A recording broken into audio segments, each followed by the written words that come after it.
استعمال کیا تھا پتھر کی چٹان کی طرح، اسی طرح اس موقف کے اوپر کھڑے رہے۔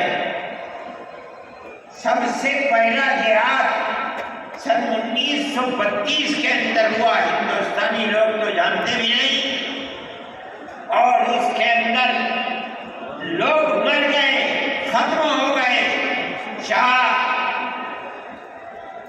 عبدالعزیز صاحب کے رشتے کے، ان کے قریب، ان کے اولاد میں شاہ اسماعیل شہید اور رائے بریلی کے شاہ احمد شہید، دونوں کے دونوں ختم ہو گئے، شہید ہو گئے بالا کوٹ کے میدان میں۔ لیکن پیچھے نہیں ہٹے۔ وہ لوگ جو بچ کر آئے تھے سن 1857 میں پھر جہاد کر لیا، اور اس کے اندر صرف اسی دلی کے اندر 31,000 مسلمان شہید کیے گئے، اور لال قلعے سے لے کر جامع مسجد تک درختوں کے اوپر ان کی لاشوں کو لٹکا دیا گیا۔ یہ مسلمان کی تاریخ ہے، علماء کی تاریخ ہے۔ بتائیں کون ہے جس کی زندگی کے اندر یہ تاریخ مل سکتی ہے؟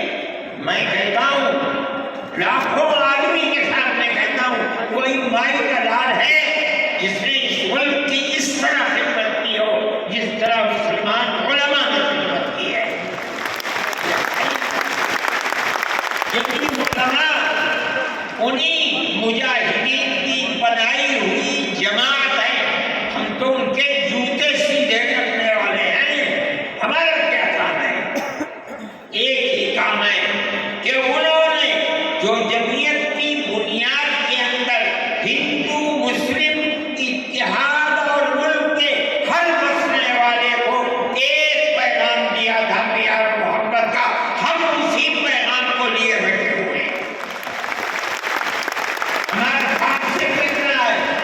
دنیا توڑنا چاہتی ہے، حکومتیں برباد کرنا چاہتی ہیں، فرقہ پرست ذہنیت آگ لگانا چاہتی ہے، یہ نعرہ دینا چاہتی ہے کہ ہندو الگ، سکھ الگ، مسلمان الگ۔ ہم کہتے ہیں نہیں، ہندو مسلم سکھ عیسائی بھائی بھائی۔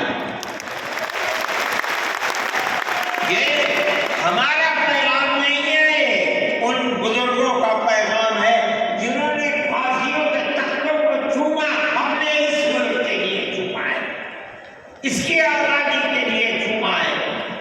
اس ملک کے اندر یگانگت اتحاد جس کو آج آگ لگایا جا رہا ہے، ہمارے بزرگوں نے اسی اتحاد کے لیے اپنی قیمتی جانوں کو قربان کیا ہے، اور ان کا مقصد یہ تھا کہ ملک آزاد ہو جائے، حکومت ایسی بننی چاہیے جو حکومت سیکولر حکومت ہو، کسی کا حق نہ جائے۔ کانگریس اس لیے نہیں بنی تھی، یہ 1803 کی آواز ہے کہ ملک غلام ہو گیا، جہاد کرنا فرض ہے۔ کانگریس کا تو وجود بھی نہیں تھا، کانگریس تو 28 دسمبر 1985 کو بنی ہے، اور اس کا پہلا اجلاس بمبئی کے اندر ہوا ہے۔ آپ لوگ سمجھیں اس کو، کانگریس ملک کو آزاد کرانے کے لیے نہیں بنی تھی، کانگریس کی تجویز موجود ہے۔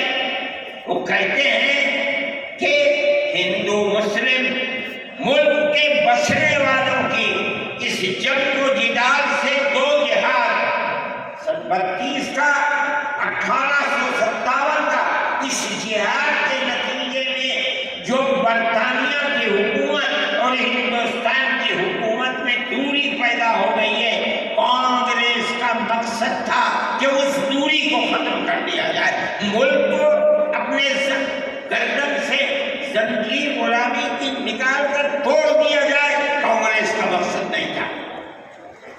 میں آپ سے کہتا ہوں، یہ بات ہے اور کانگریس کی تجویز میں موجود ہے، کوئی اس کی تردید نہیں کر سکتا۔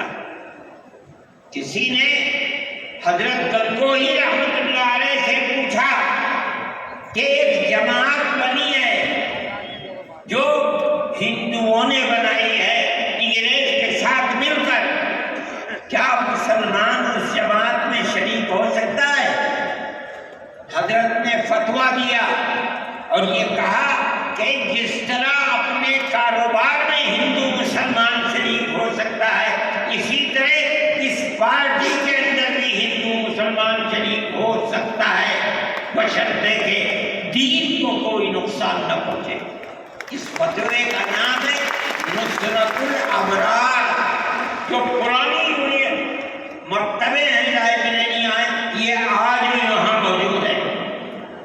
یہ صرف فتویٰ نہیں ہے، یہ اس لیے ہے کہ یہ اشارہ ہے کہ مسلمانوں کو کانگریس کے ساتھ شریک ہونا چاہیے اور کانگریس کے اس نظریے کو بدلنا چاہیے۔